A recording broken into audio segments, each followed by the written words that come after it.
119 survey నెంబర్లు ఏదైతే ప్లాట్లు చేసి గవర్నమెంట్ ల్యాండ్ అక్రమంగా ఎవరైతే ఎంక్రోచ్మెంట్ అయ్యారో వాళ్ళని రిమూవ్ చేయడం జరిగింది. అలానే 462 సర్వే నెంబర్లు ఒక 25 గుంటాస్ ఎంక్రోచ్మెంట్ అయి ఉన్నారు. ఆ ఎంక్రోచ్మెంట్స్ కూడా ఇవాళ కంప్లీట్ చేయడం జరిగింది. ఇదంతా హైదరాబాద్ పరిధిలో జరుగుతుంది. ఈరోజు ఒక 10 నిర్మాణాలు అంటే ఇంకా అది complete daily routine work basis already encroachment లో ఉన్న అందరికీ నోటీసెస్ ఇష్యూ చేశాము. అది చెప్తాను రొటీన్ ప్రాసెస్ లో జరుగుతుంది. రొటీన్ గా డైలీ జరుగుతుంది. అందరికీ నమస్కారం. మీడియా మిత్రులకు, ప్రింట్ అండ్ ఎలక్ట్రానిక్, ఈరోజు అమీన్పూర్ మున్సిపల్ పరిధిలోని 461 సర్వే నంబరు ఈ భూమి అమీన్పూర్ వాసులది. ఒడ్ల వీరాచారి కుటుంబానికి సంబంధించిన 461 సర్వే నంబరు, పట్టా సర్వే నంబరు. ఈ భూమిని గతంలో హైదరాబాద్ వాస్తవ్యులు వాళ్ళకు అమ్ముకోవడం జరిగింది పట్టాదారులు. అదే భూమిని గత 7 సంవత్సరాల క్రితము నేను కొనుగోలు చేయడం జరిగింది. నేను కొనుగోలు చేసేటప్పటికే దీనికి గతంలో ఉన్నటువంటి పట్టాదారులు ఎవరైతే ఒడ్ల వీరాచారి వాళ్ళ ఫ్యామిలీ దగ్గర పర్చేజ్ చేసిరో వాళ్ళు 2015లో ఏడీ సర్వే పెట్టుకోవడం జరిగింది. ఏదైతే ఈ సర్వే రిపోర్ట్లో ఏదైతే ఈ ఒడ్ల వీరాచారి ఫ్యామిలీ మేము చిన్న ఉన్నప్పటి నుంచి చూస్తూ ఉన్నాం. ఇక్కడ నుంచే స్కూల్కి కానీ ఎక్కడైనా మేము చదువుకోవడానికి పోయినటువంటి రహదారిలో ఉన్నటువంటి భూమి ఇది.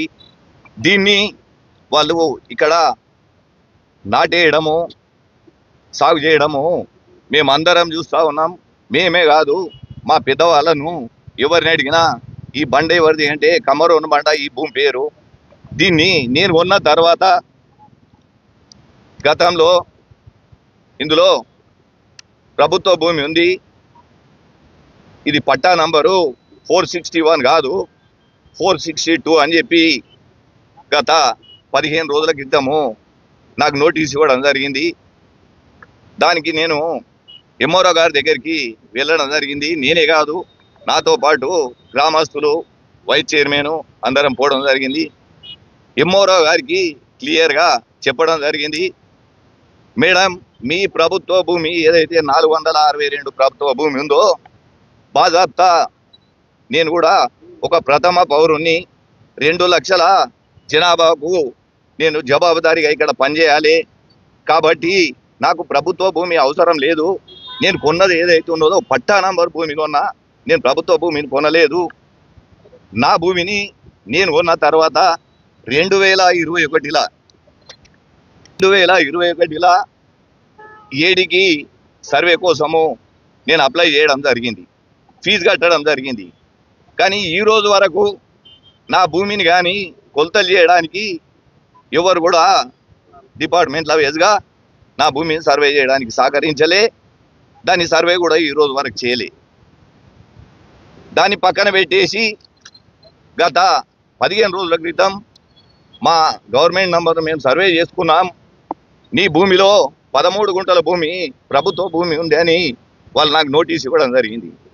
ఆ నోటీసుని తీసుకొని నేను కోర్టుకోవడం జరిగింది. 4 సంవత్సరాల నుంచి నా భూమిని సర్వే చేయమని అడుగుతా ఉన్నా, నాకు సర్వే చేస్తలేరు. నా భూమిని కనీసము అధికారులు స్పందిస్తలేరు. కాబట్టి కోర్టు ద్వారా నాకు సర్వే చేసి చెప్పి ఇవ్వండి అని చెప్పి నేను కోర్టు ద్వారా కోరడం జరిగింది. కోర్టు కూడా నాకు 4 వారాల గడువిస్తూ ఏదైతే నిన్న నాకు గడువిచ్చింది, డిపార్ట్మెంట్లో కూడా క్లియర్గా డైరెక్షన్స్ ఇచ్చింది. ఆ ప్రైవేట్ నంబర్ ఏదైతే ఉందో దాన్ని 4 వారాల లోపల సర్వే చేసి కోర్టుకు రిపోర్టు నివేదిక సమర్పించమని చెప్పడం జరిగింది. వాటన్నిటిని పక్కన పెట్టేసి ఇది మాది, ఇది మా ప్రభుత్వంది అని చెప్పి ఈరోజు పొద్దున జేసీబీలు తీసుకొని వచ్చేసి ఇక్కడ ఎప్పటి నుంచో 6-7 సంవత్సరాల నుంచి చిన్న చితక వ్యాపారం చేసుకొని జీవిస్తూ ఉన్నారు. ఇక్కడ పక్కనే ఉన్నటువంటి నరేందర్ చెప్పులు కొట్టుకుంటాడు. అలాంటి వ్యక్తులను కూడా కనీసం కనికరం లేకుండా, నా మాటను కూడా పరిగణనలోకి తీసుకోకుండా, నాకైనా సర్వే రిపోర్టు ఏదైతే ఏడి చేసిన సర్వే రిపోర్ట్ ఉందో దాన్ని కూడా పక్కన పెడుతూ నేను ఎంత చెప్పినా వినకుండా వాటిని డిస్మెంటల్ చేయడం జరిగింది.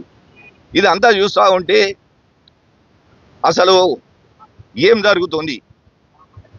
ఒక చైర్మన్కి ఇలాంటి పరిస్థితి ఉంటే, ఒక చైర్మన్ భూమి 2021 నుంచి 2024 దాకా సర్వే చేయకుండా కాలయాపన చేస్తూ ఉంటే ఈ అధికారులు మళ్ళా పైనుంచి వచ్చేసి నేనేదో తప్పు చేసినట్టు నన్ను ప్రజల్లో ఒక దొంగగా చూపించడానికి జేసీబీలు తీసుకొని వచ్చేసి వాళ్ళు ఇంత అరాచకం చేయడము కరెక్ట్ కాదు అని నేను అనుకుంటా ఉన్నా. దీన్ని అంతా ప్రజలు గమనిస్తూ ఉన్నారు. ఒక్కసారి ఆలోచించాలి. డిపార్ట్మెంట్లు అంటే నాకు గౌరవం ఉంది. నేను చిన్నతనం నుంచి రెవెన్యూ డిపార్ట్మెంట్ కానీ, పంచాయతీరాజ్ కానీ, మున్సిపల్ కానీ, పోలీస్ కానీ అందరు నాకు గౌరవం. ఒక గౌరవంగా ముందుకు పోతా ఉన్నా. ప్రభుత్వ భూమి ఈ రోజు కూడా చెప్తా ఉన్నా మీడియా ద్వారా, ప్రభుత్వ భూమిని ఉంటే మీరు బాధ్యత తీసుకోండి. నా పట్టా నంబర్ ఏదైతే ఉందో నా భూమిని నాకు కొలిసిచ్చే బాధ్యత మీదే కాదా అని అడుగుతా ఉన్నా. సర్వేని అడుగుతా ఉంటే ఆయన ఇష్టం వచ్చినట్టు ఎక్కడి నుంచో చూపిస్తున్నాడు, ఇక్కడ నుంచి అక్కడ దాకా అంటాడు. అరే ఇక్కడ దాకా దానికి ఒక పద్ధతి, పక్కలోళ్ళకు నోటీసి ఓరల్గా ఈడ వచ్చేసి నేను అడిగితే చెప్పడం ఏంది? నాకు నోటీసి, నీ ప్రభుత్వ భూమిని కొలిచినప్పుడు కూడా నాకు నోటీస్ ఇచ్చి సర్వే చేసి నీ భూమిని తీసుకో. నేను ఎక్కడ కూడా కబ్జాదారును కాదు, నాకు కబ్జా పెట్టుకునే అవసరం లేదు. నీ భూమిని నువ్వు తీసుకో. నా భూమి ఏదైతే ఉందో నాకు సర్వే చేయించి దీనిపైన నేను ఖచ్చితంగా లీగల్గా ముందుకు పోతా. ఎందుకంటే ఈరోజు ఈ అమీన్పూర్ మున్సిపాలిటీలో కేవలము నన్ను డ్యామేజ్ చేయడానికి చేసినట్టుగా నాకు అనిపిస్తూ ఉంది. ఇది కరెక్ట్ కాదు. అధికారులు అంటే నాకు గౌరవం ఉంది, ప్రభుత్వాల మీద గౌరవం ఉంది. నేను కూడా ప్రభుత్వంలో పనిచేస్తూ ఉన్నా. కానీ చెప్పుకోవడానికి చాలా బాధ అవుతుంది. ఎందుకంటే పబ్లిక్లో నన్ను డ్యామేజ్ చేసినట్టుగా అనిపిస్తూ ఉంది. నా భూమిని నాకు సర్వే చేసిస్తే బాధాప్తా మీ జేసీబీలు ప్రభుత్వ సొమ్ము అవసరం లేదు. నేనే జేసీబీలు పెట్టి మీరు ఎక్కడ దాకా మార్గేసిస్తే అక్కడ దాకా నేనే తీసిస్తా అని చెప్పి కూడా మీడియా ముఖంగా తెలియజేస్తా ఉన్నా. నా భూమిని నాకు సర్వే చేసి ఇవ్వండి. నేను ఇప్పుడు నా పరిస్థితి ఏంటంటే, ఒక చైర్మన్కే ఇలాంటి పరిస్థితి ఉంటే మామూలు పరిస్థితి ఏ విధంగా ఉంది?